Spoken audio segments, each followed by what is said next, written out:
You fool! Warren is dead.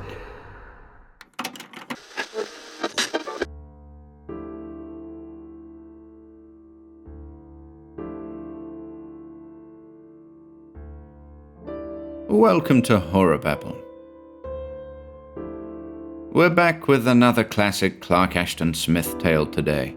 A story that first appeared in Weird Tales in October 1933. The Seed from the Sepulchre. As described by the magazine, a horror tale of the Venezuelan jungle and a diabolical plant that lived on human life. This recording is dedicated to our Cthulhu and Yellow Level Horror Babblers on Patreon, each of whom is named in the video description below.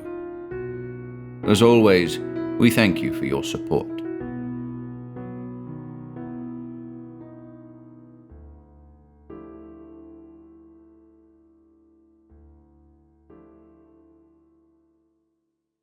The Seed from the Sepulchre by Clark Ashton Smith.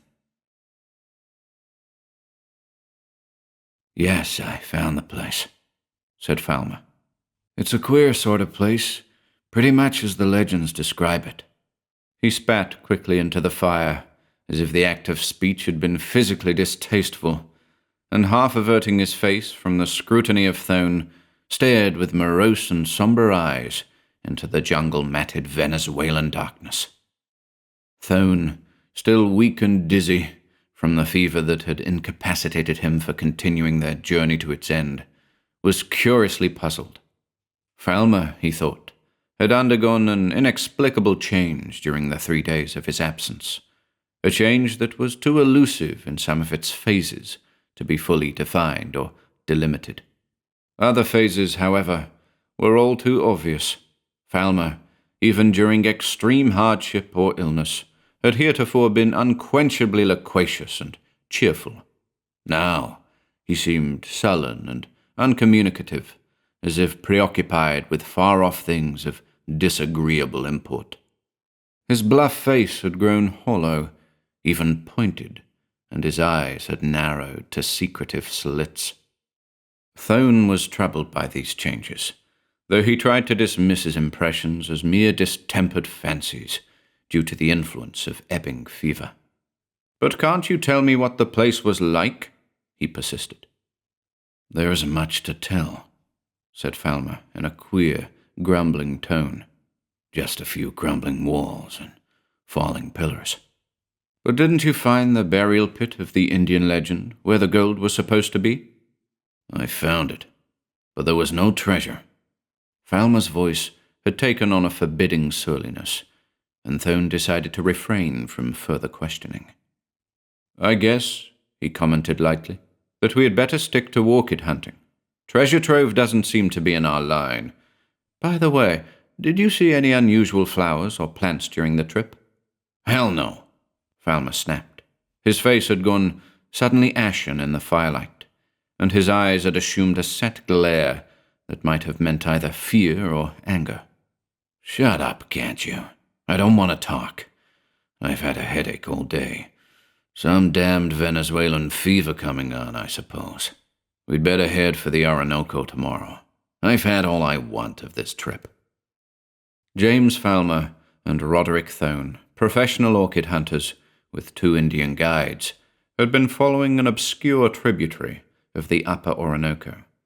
The country was rich in rare flowers, and beyond its floral wealth, they had been drawn by vague but persistent rumors among the local tribes concerning the existence of a ruined city somewhere on this tributary, a city that contained a burial pit in which vast treasures of gold, silver, and jewels had been interred together with the dead of some nameless people.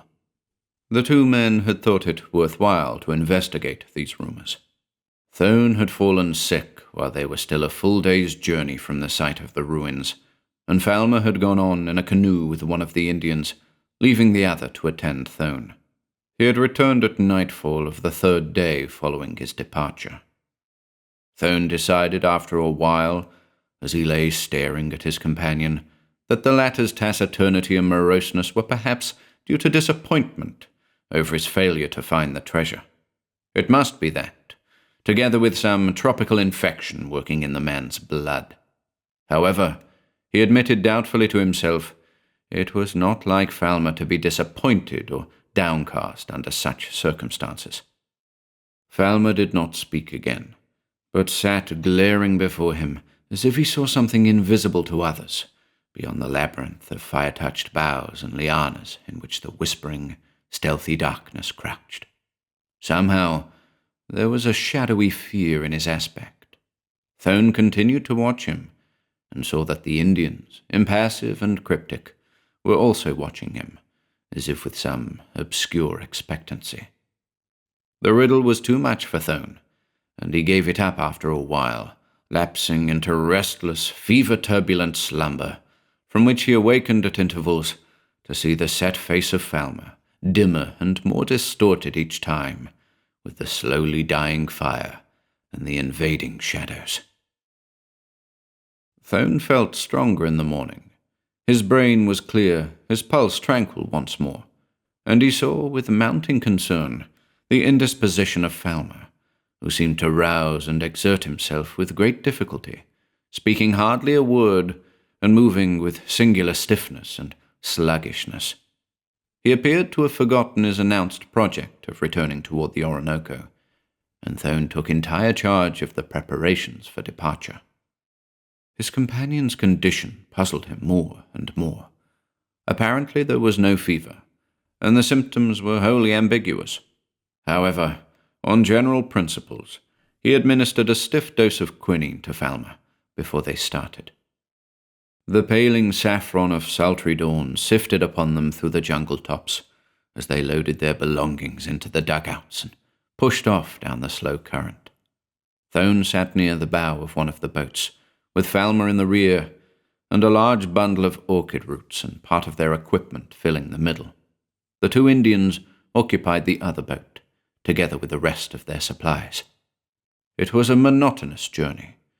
The river wound like a sluggish olive snake between dark, interminable walls of forest from which the goblin faces of orchids leered. There were no sounds other than the splash of paddles, the furious chattering of monkeys, and petulant cries of fiery-colored birds. The sun rose above the jungle and poured down a tide of torrid brilliance. Thone rode steadily, looking back over his shoulder at whiles to address Falmer with some casual remark or friendly question. The latter, with dazed eyes and features queerly pale and pinched in the sunlight, sat dully erect and made no effort to use his paddle. He offered no reply to the queries of Thone, but shook his head at intervals with a sort of shuddering motion that was plainly involuntary. After a while, he began to moan thickly, as if in pain or delirium. They went on in this manner for hours. The heat grew more oppressive between the stifling walls of jungle. Thone became aware of a shriller cadence in the moans of his companion. Looking back, he saw that Falmer had removed his sun helmet, seemingly oblivious of the murderous heat, and was clawing at the crown of his head with frantic fingers. Convulsions shook his entire body, and the dugout began to rock dangerously as he tossed to and fro in a paroxysm of manifest agony. His voice mounted to a high, unhuman shrieking. Thone made a quick decision. There was a break in the lining palisade of somber forest, and he headed the boat for shore immediately. The Indians followed, whispering between themselves and eyeing the sick man with glances of apprehensive awe and terror that puzzled Thone tremendously. He felt that there was some devilish mystery about the whole affair, and he could not imagine what was wrong with Falmer. All the known manifestations of malignant tropical diseases rose before him like a rout of hideous phantasms, but among them he could not recognize the thing that had assailed his companion. Having gotten Falmer ashore on a semicircle of liana-latticed beach without the aid of the guides, who seemed unwilling to approach the sick man, Thone administered a heavy hypodermic injection of morphine from his medicine chest. This appeared to ease Falmer's suffering, and the convulsions ceased. Thone, taking advantage of their omission, proceeded to examine the crown of Falmer's head. He was startled to find amid the thick, disheveled hair a hard and pointed lump, which resembled the tip of a beginning horn rising under the still unbroken skin. As if endowed with erectile and resistless life, it seemed to grow beneath his fingers. At the same time, abruptly and mysteriously, Falmer opened his eyes and appeared to regain full consciousness. For a few minutes, he was more his normal self than at any time since his return from the ruins. He began to talk, as if anxious to relieve his mind of some oppressing burden. His voice was peculiarly thick and toneless, but Thone was able to follow his mutterings and piece them together. The pit, said Falmer. The infernal thing that was in the pit, in the deep sepulchre. I wouldn't go back there for the treasure of a dozen Eldorados. I didn't tell you much about those ruins, Thone. Somehow it was hard, impossibly hard, to talk.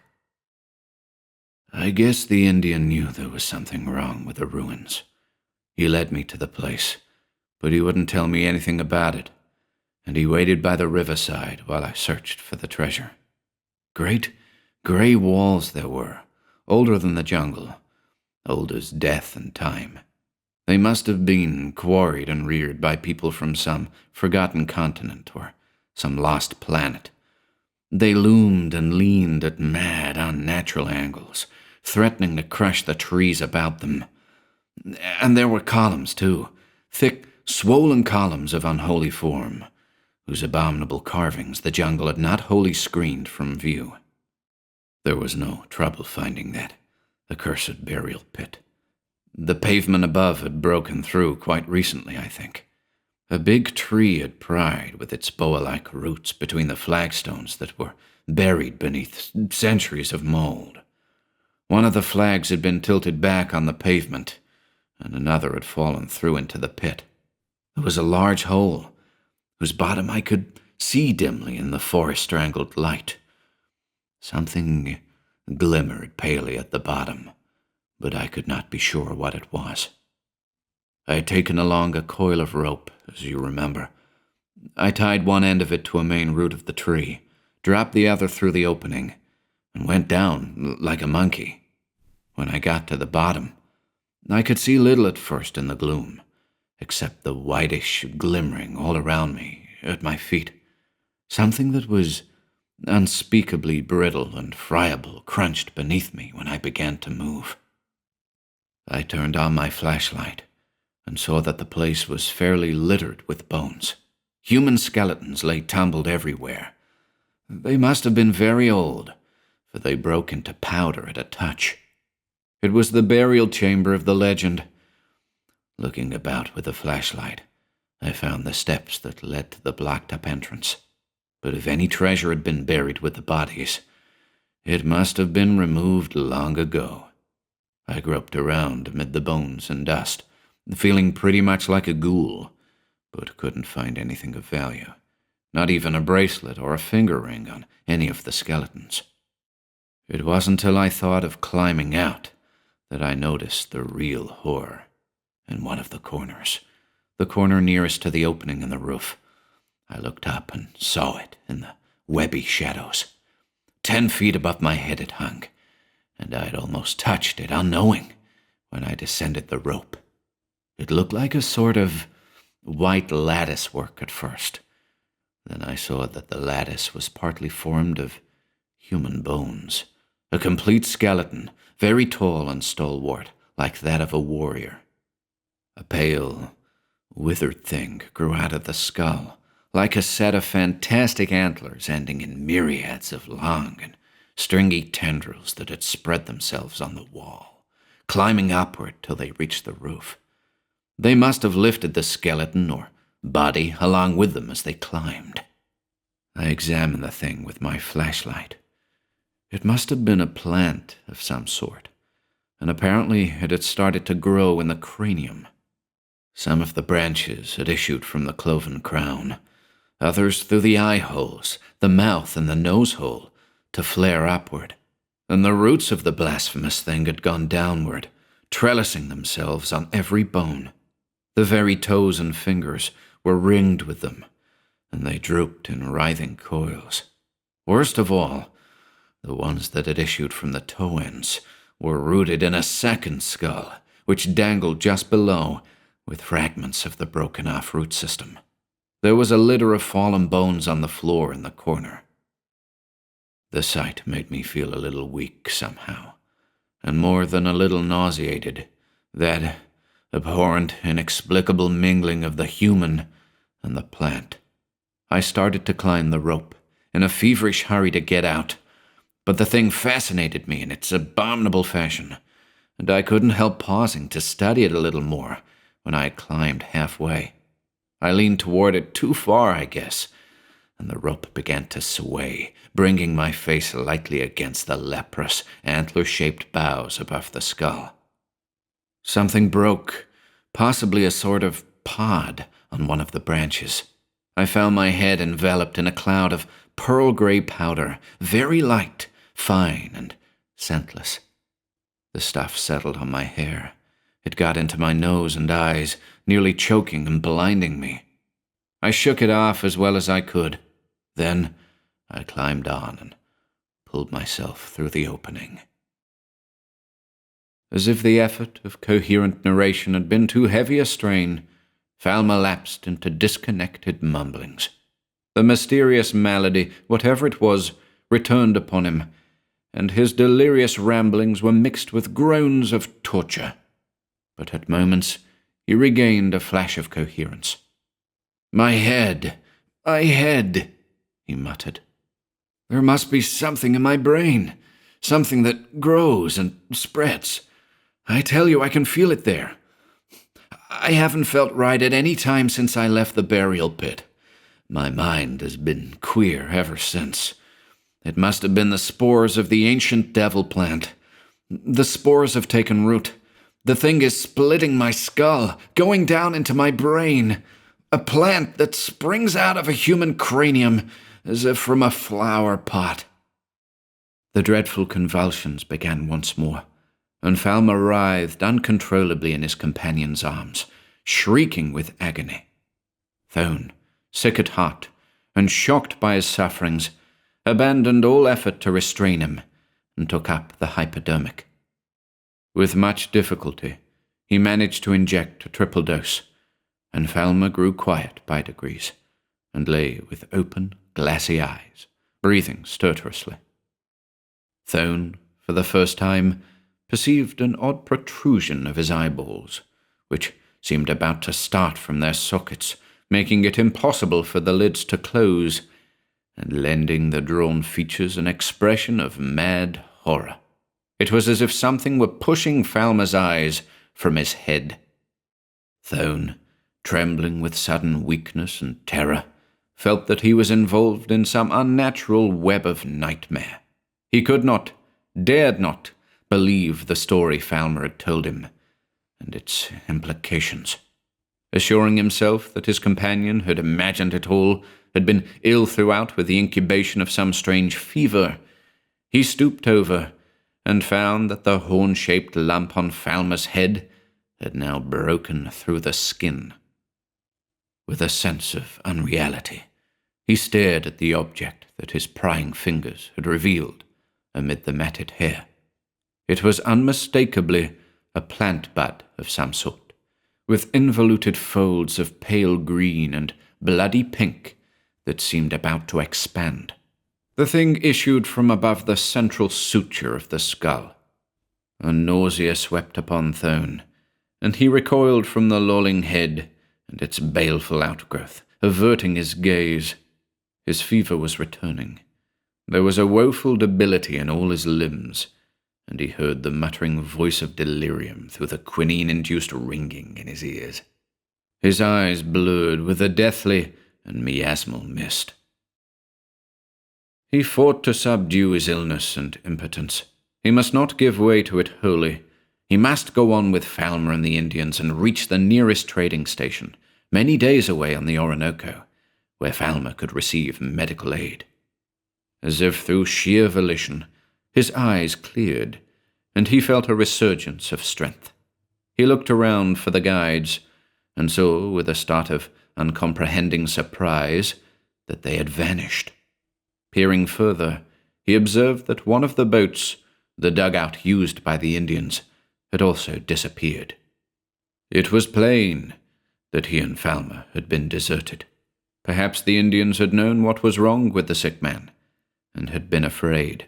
At any rate, they were gone, and they had taken much of the camp equipment and most of the provisions with them. Thone turned once more to the supine body of Falmer, conquering his repugnance with effort. Resolutely, he drew out his clasp knife, and stooping over the stricken man, he excised the protruding bud, cutting as close to the scalp as he could with safety. The thing was unnaturally tough and rubbery. It exuded a thin, sinuous fluid, and he shuddered when he saw its internal structure, full of nerve-like filaments, with a core that suggested cartilage. He flung it aside quickly on the river sand. Then, lifting Falmer in his arms, he lurched and staggered toward the remaining boat. He fell more than once, and lay half-swooning across the inert body. Alternately carrying and dragging his burden, he reached the boat at last. With the remnant of his failing strength, he contrived to prop Falmer in the stern against the pile of equipment.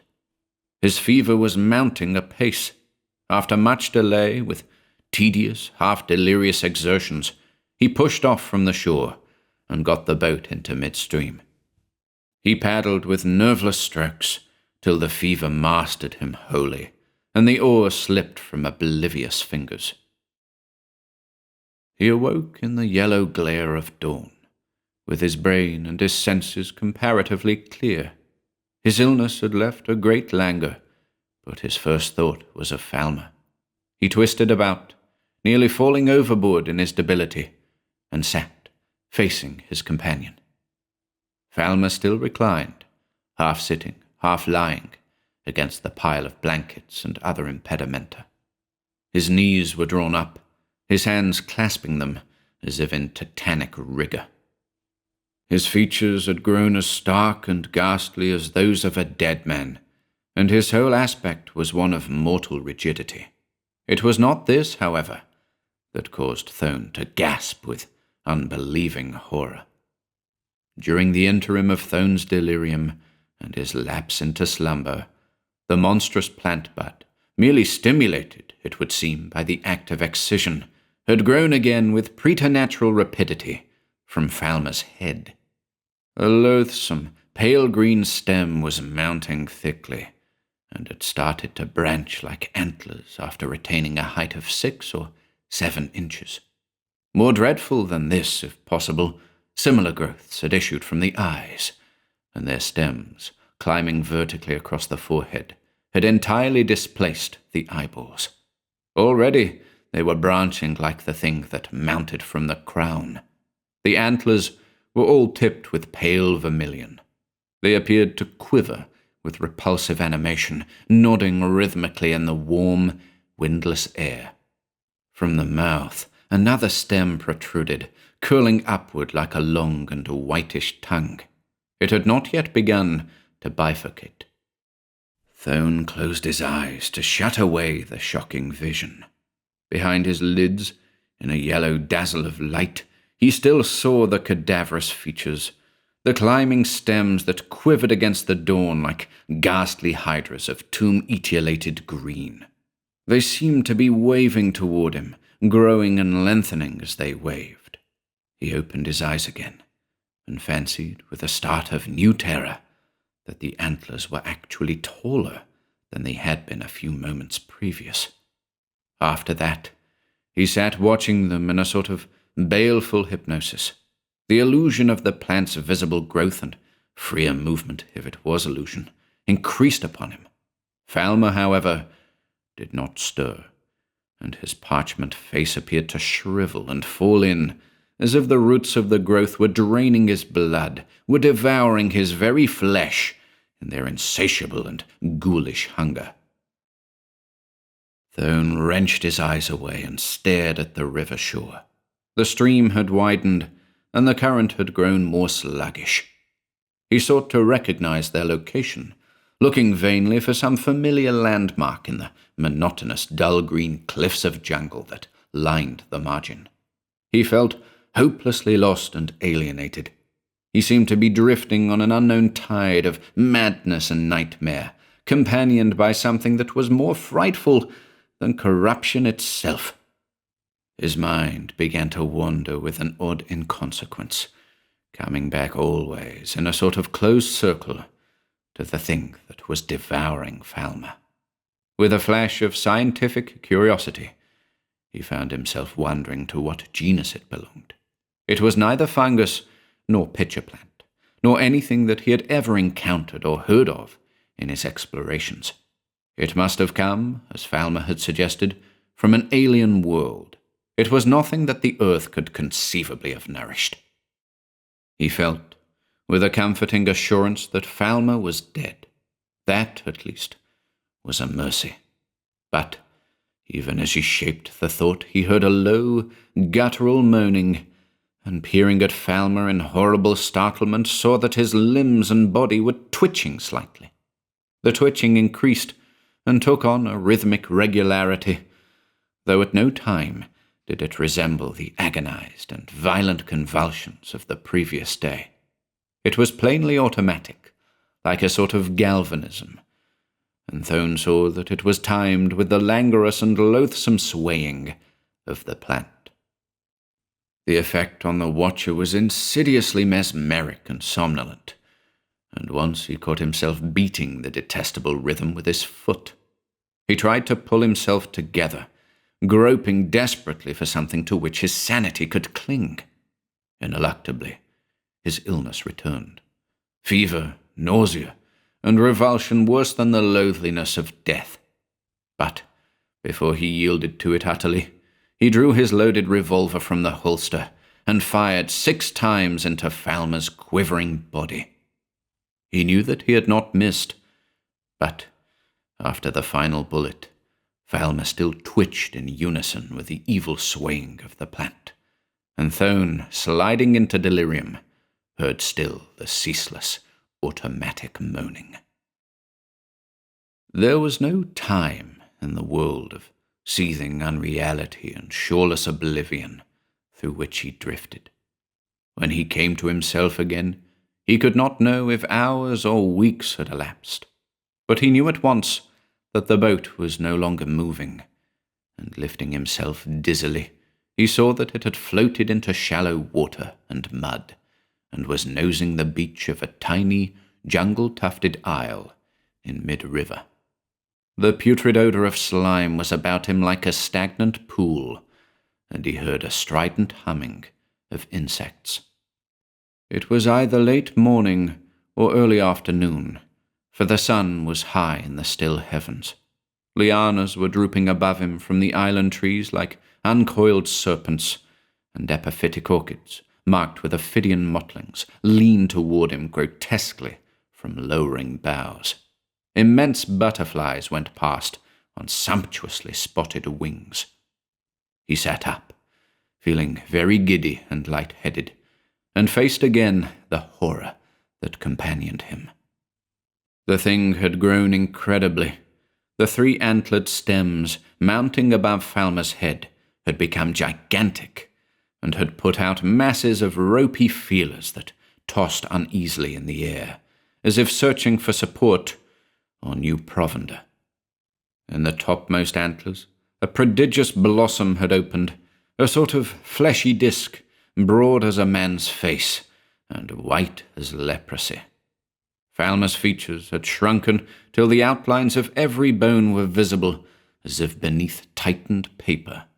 He was a mere death's head in a mask of human skin, and beneath his clothing, the body was little more than a skeleton.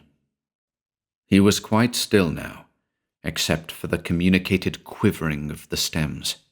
The atrocious plant had sucked him dry, had eaten his vitals and his flesh. Thone wanted to hurl himself forward in a mad impulse to grapple with the growth. but a strange paralysis held him back. The plant was like a living and sentient thing, a thing that watched him, that dominated him with its unclean but superior will, and the huge blossom, as he stared, took on the dim, unnatural semblance of a face. It was somehow like the face of Falmer, but the lineaments were twisted all awry, and were mingled with those of something wholly devilish and non-human. Thone could not move, and he could not take his eyes from the blasphemous abnormality.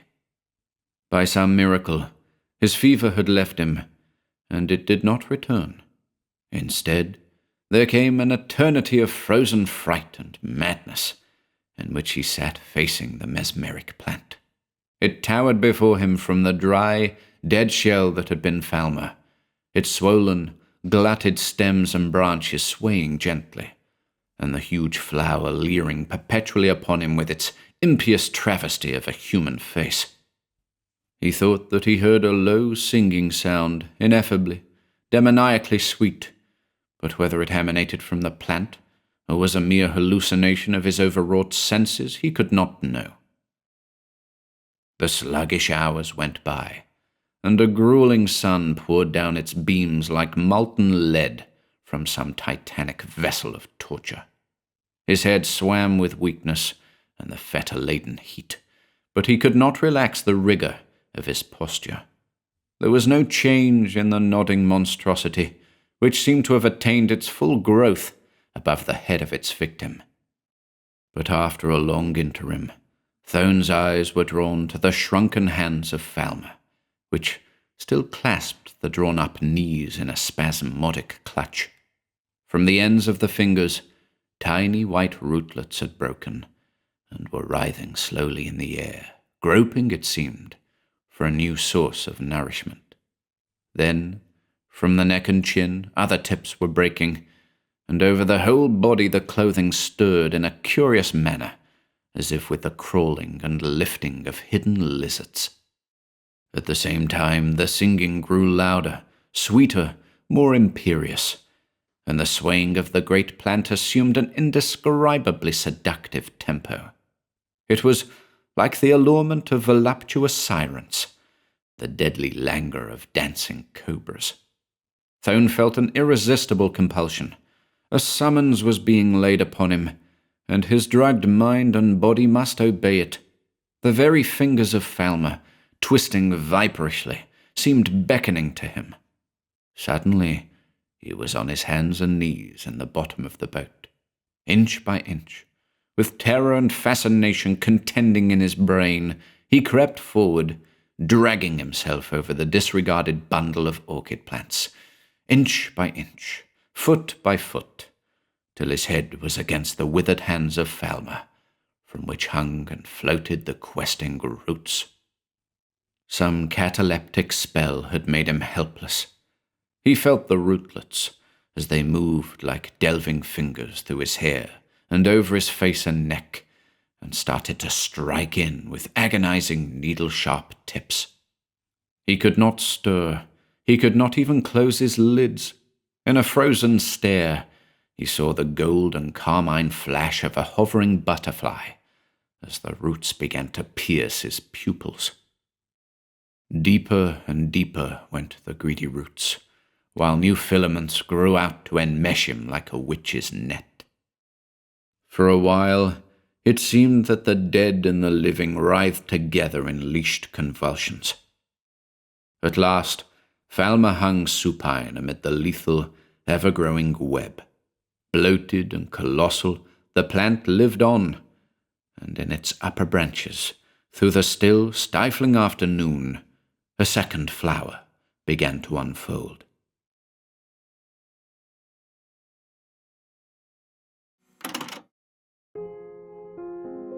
If you enjoyed listening today, be sure to subscribe to the channel by hitting the red subscribe button below. After doing so, click the bell icon next to the subscribe button to receive new content notifications. If you'd like to support our work and receive exclusive perks, consider becoming a channel member by clicking the join button below. To support us in other ways, See the video description for links to our Bandcamp and Patreon pages, our merch store over at Teespring, and further information relating to our releases on Audible, iTunes, and Spotify. And until next time,